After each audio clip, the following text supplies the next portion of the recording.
మన గుండెకు దగ్గరగా ఉండే వాళ్ళ గురించి వచ్చిన ఆలోచనలు వచ్చినప్పుడు ఇది ఓ పెద్ద కోట్లాది మంది ఉన్న ఒక కుటుంబం ఎలా ప్రతిస్పందిస్తుంది అనేది అరుదైన కొద్ది మందికి మాత్రమే ఆ అదృష్టం ఉంటుంది.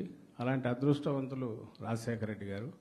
అలాంటి అదృష్టం అనేది ఆయనకు ఓ సహజంగా వచ్చినది తప్ప ఆయన ఏదో నేర్చుకొని దానికోసం పాకులాడి చేసింది కూడా కాకపోవడం అనేది ఓ విలక్షణమైన ఇది కనిపిస్తుంది రాజశేఖర రెడ్డి గారిలో. ఆయన అన్ని పార్శ్వాల నుంచి ఎటు నుంచి టచ్ చేసి చూడాలన్నా అర్థం కాదు. Human face to the administration అందామా, ఒక మానవత్వంతో కూడిన పాలన అందామా, లేదా ఒక వ్యక్తిగా మహోన్నతమైన శత్రువులను కూడా క్షమించే గుణం కలిగిన ఒక ఉదాత్తమైన ఇదే అందామా, అలాగే మొండిగా గట్టిగా నిలబడితే ఉండే ధీరత్వం ఎంత దేనికైనా సరే సై అంటూ పోగలిగిన దీన్ని అందామా, అన్నీ కలబోసి ఒక మనిషి మన మధ్య ఉన్న మనిషి ఒక మనీషిగా మారడం, ఒక మహామనీషిగా మారడం, ఒక ఎవాల్వ్ కావడం, ఓ పరిణితి చెందిన దీనిలాగా ఓ ఋషిలాగా ఎవాల్వ్ చెందడం.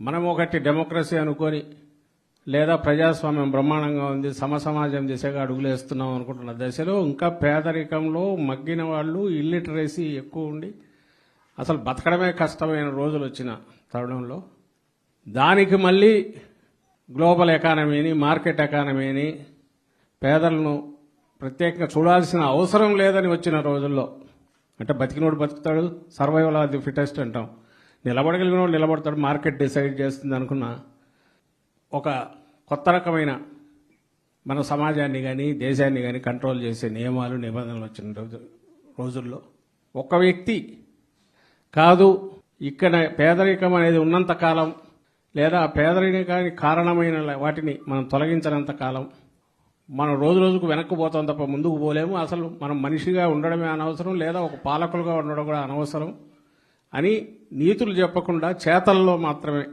అది కూడా ఒక సిద్ధాంతం అని రాసుకోకుండా చాలా సహజంగా రావడమే తన అధికారంలోకి రావడమే ఎంపవర్మెంట్ అనేది డిఫరెంట్ సెక్షన్స్, రైతులకు కావచ్చు, పేదలకు కావచ్చు, చదువుకునే వాళ్ళకి తపన పడే వాళ్ళకి కావచ్చు, బాలికలకు కావచ్చు, తల్లులకు కావచ్చు, వాళ్ళంతటా వాళ్ళు నిలబడడానికి అవసరమైన ఎంపవర్మెంట్ తన చేతల ద్వారా చూపించాడు. ఎక్కడ సిద్ధాంతం చెప్పలేదు. తర్వాత ఇంటర్ప్రిట్ చేసుకుంటున్నాం, ఓహో ఈయన చేసింది బ్రహ్మాండంగా ఉంది, అవి ఫాలో అవుతున్నాం. ఈరోజు ఫాలో కాక తప్పని పరిస్థితి వచ్చింది ఏ గవర్నమెంట్ అయినా ఎక్కడైనా.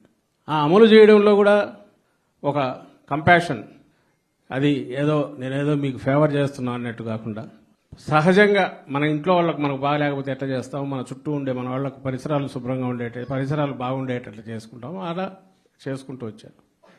వీటన్నిటికి మించి పర్సనల్ తను రెస్పాండ్ అయ్యే తీరు, అవి ఆయన ఒక్కసారి కలిసినా కూడా ఈ రోజుకు కూడా ఎవరనంటే మేము అప్పుడు కలిసినప్పుడు ఇట్లా అన్నాడు.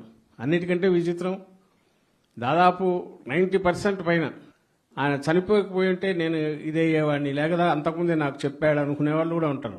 అంటే ప్రతి ఒక్కరూ వచ్చిన వాళ్ళందరికీ ఒక హోప్ క్రియేట్ చేయడము, చేతనైనంత చేయడం, నేనున్నాను పక్కన భరోసా ఇవ్వడం, చిన్న చిన్న స్కీములుగా ఉన్నవి.